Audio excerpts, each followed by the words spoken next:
Lesson, Cunningham आदि विद्वानों को है। यह मुख्यतः उत्तर पश्चिम भारत की लिपि थी।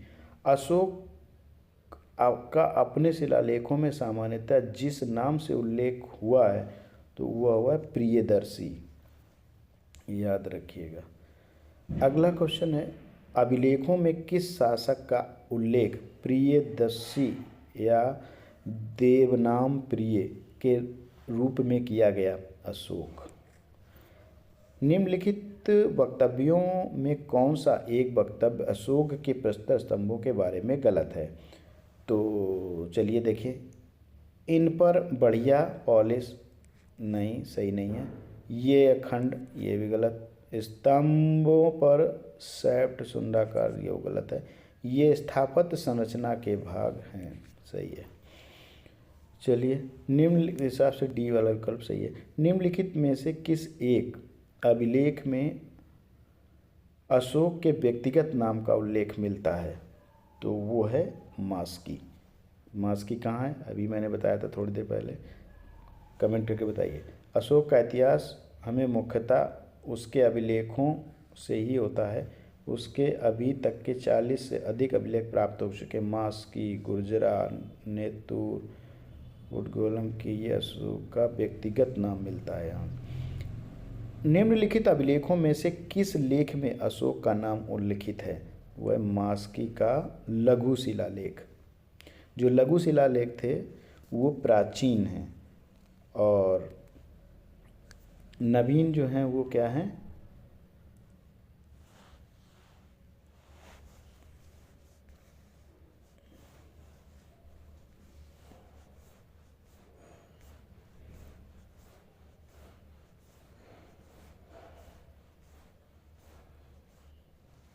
चलिए, निम्नलिखित अभिलेखों में से किसमें अशोक का नामोल्लेख हुआ है? तो वो है गुर्जरा। अगला, अशोक का रुम्निदेई स्तंभ संबंधित है किससे? बुद्ध के जन्म से। अशोक ने अपने राज्याभिषेक के 20वें वर्ष लुम्बिनी में यात्रा की तथा वहां एक शिला स्तंभ स्थापित किया। बुद्ध की जन्मभूमि होने के कारण लुम्बिनी ग्राम का धार्मिक कर माफ कर दिया था। भू राजस्व 1/6 से घटाकर 1/8 कर दिया था। बहुत इंपॉर्टेंट है ये। गुर्जरा लघु शिलालेख जिसमें अशोक का नामोल्लेख किया गया है कहाँ स्थित है? तो ये है मध्य प्रदेश के दतिया जिले में। अशोक का नामोल्लेख करने वाला गुर्जरा लघु शिलालेख मध्य प्रदेश के दतिया जिले में स्थित है। प्राचीन काल में ये उज्जैन से भड़ौच जाने वाले महत्वपूर्ण मार्ग पर पड़ता है। केवल यह स्तंभ जिसमें अशोक ने स्वयं को मगध का सम्राट बताया तो वह भाब्रू स्तंभ। भाब्रू बैराट स्तंभ लेख अशोक ने स्वयं को मगध का सम्राट बताया है।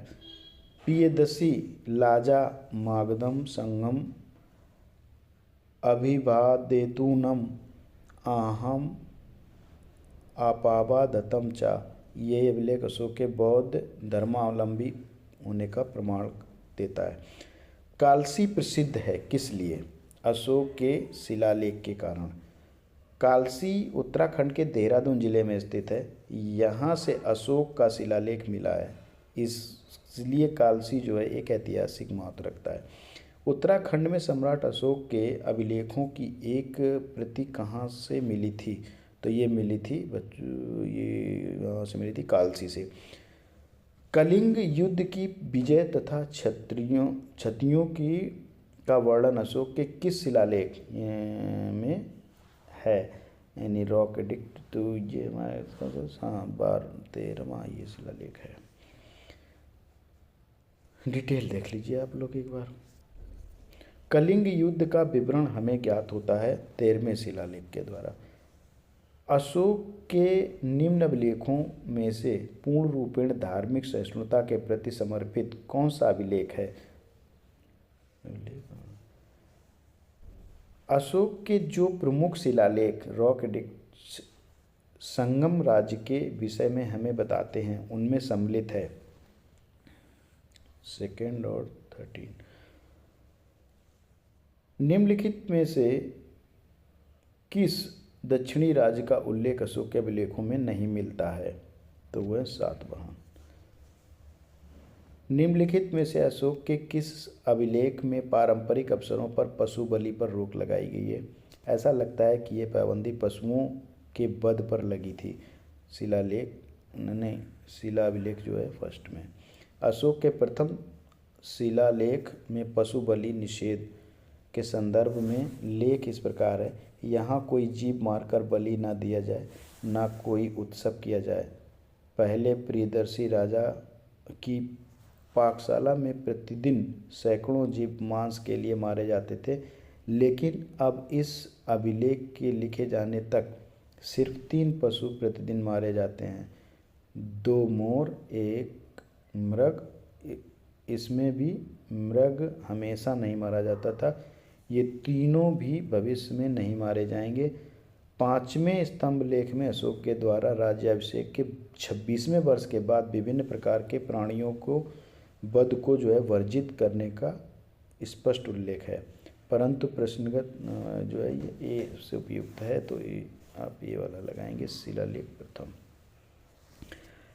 टालमी फिलाडेल्फस, जिसके साथ अशोक के राजनय संबंध थे, वो कहाँ का शासक था? तो वो था मित्र का। अशोक का समकालीन तर्मय कहाँ का राजा था? मिस्र का था। बड़ा इंपॉर्टेंट है। निम्नलिखित में से किस राजवंश के शासकों के सुदूर देशों जैसे सीरिया एवं मिस्र के साथ राजकीय संबंध थे? मौर्य। निम्नलिखित प्राचीन भारतीय अभिलेखों में से कौन सा एक खाद्यान्न को देश में संकट काल में उपयोग हेतु सुरक्षित रखने के बारे में प्राचीनतम शाही आदेश है? यह सैगोरा ताम्रपत्र। याद रखिएगा, सैगोरा ताम्रपत्र एकमात्र ऐसा है जो ताम्र के पत्र पर लिखा हुआ लेख है। समझ गए कि नहीं? चलिए अगला क्वेश्चन है, ये कथन और कारक वाला सही है, पढ़ लीजिए इसको, डिटेल ये दी हुई है, तो इसका जो है ए वाला ही पार्ट है, ये और दोनों सही है। स्पष्टीकरण भी दे रहा है। अशोक ने कलिंग को मौर्य साम्राज्य में जोड़ लिया था। कलिंग दक्षिण भारत को जाने वाले स्थलीय एवं समुद्री मार्गों को नियंत्रित करता था। सही है। उसके बाद है कथन कारक का 74। मौर्य शासकों ने धार्मिक आधार पर भू अनुदान नहीं दिया था, और तो ये जो है ये तो बात ठीक है। उसके बाद कह रहा है भू अनुदान के विरुद्ध कृषकों ने विद्रोह किया, ये सही नहीं है, तो हिसाब से इसका ये सी वाला पार्ट सही है। चलिए नेक्स्ट क्वेश्चन देखते हैं। मौर्य काल में टैक्स को छुपाने यानी चोरी के लिए इनमें से क्या दंड दिया जाता था? तो ये था मृत्यु दंड। देख लीजिए, अगर मेगस्थनीज की इंडिका में पाटलिपुत्र के नगर प्रशासन का वर्णन मिलता है। इसके अनुसार पाटलिपुत्र नगर का प्रशासन 30 सदस्यों की विभिन्न समितियों के द्वारा होता था। इसकी कुल 6 समितियां होती थीं, प्रत्येक समिति में 5 सदस्य होते थे। छठी समिति का कार्य जो था वो बिक्री कर सेल टैक्स वसूल करना था, और सेल टैक्स का जो मूल्य का होता था वो 10वें भाग के रूप में वसूला जाता था, यानी 1/10 पार्ट होता था। चोरी करने वालों को मृत्यु दंड की सज़ा दी जाती थी। सोचिए कितना कोई हिम्मत नहीं करेगा टैक्स चोरी करने का। प्रसिद्ध यूनानी राजदूत मेगास्थनीज भारत में किसके दरबार में आए थे? चंद्रगुप्त मौर्य के।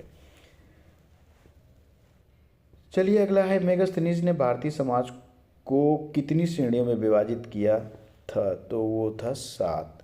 मेगास्थनीज ने तत्कालीन भारतीय समाज को 7 श्रेणियों में विभाजित किया था। वो इस प्रकार हैं: दार्शनिक, कृषक, पशुपालक, कारीगर, योद्धा, निरीक्षक, मंत्री। मेगास्थनीज भारतीय समाज में दास प्रथा के प्रचलित होने का उल्लेख नहीं करता है।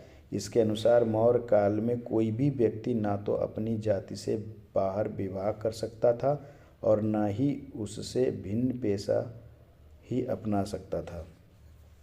निम्नलिखित में से किस स्रोत में उल्लिखित है कि प्राचीन भारत में दासता नहीं थी? मेगास्थनीज की इंडिका। ये देखिए वही क्वेश्चन है, उसी से मिल गया डिटेल से।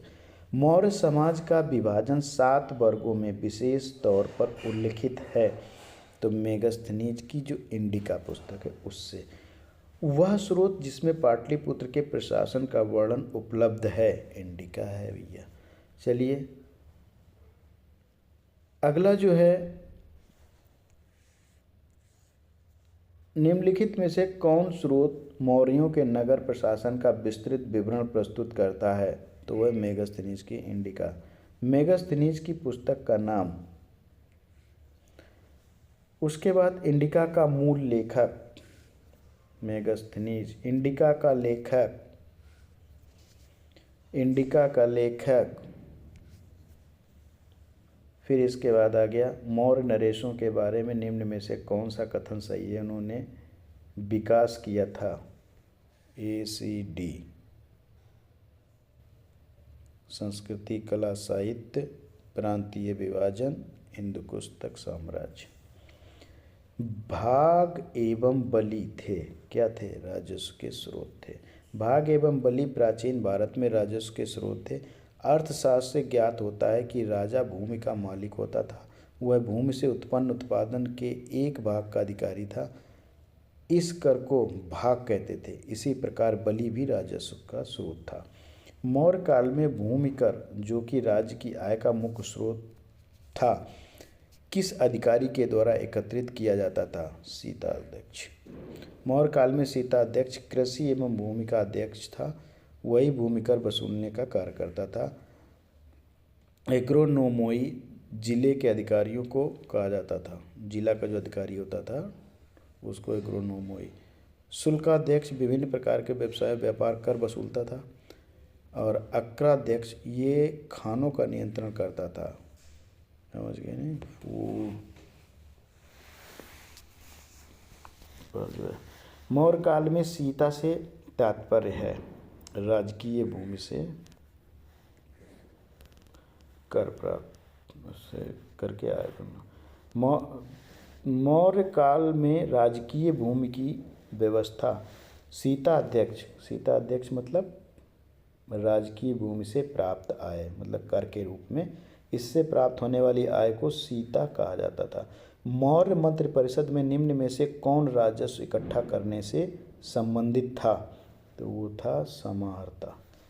मौर्य मंत्रिपरिषद में राजस्व एकत्रित करने का कार्य समाहर्ता के द्वारा किया जाता था। अंतपाल सीमा रक्षक या सीमावर्ती दुर्ग की देखभाल करता था, जबकि प्रदेष्टा जो था वो विषयों या कमिश्नरों का प्रशासक था।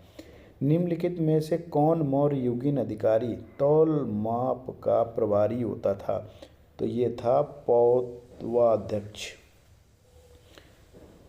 फिर इसके बाद है पंकोदक सन्निरोधे मौर्य प्रशासन के द्वारा लिया जाने वाला जुर्माना था। तो ये था सड़क पर कीचड़ फैलाने वाले पर लिया जाता था ये। मौर्य काल में शिक्षा का सर्वाधिक प्रसिद्ध केंद्र तक्षशिला था, याद रखिएगा।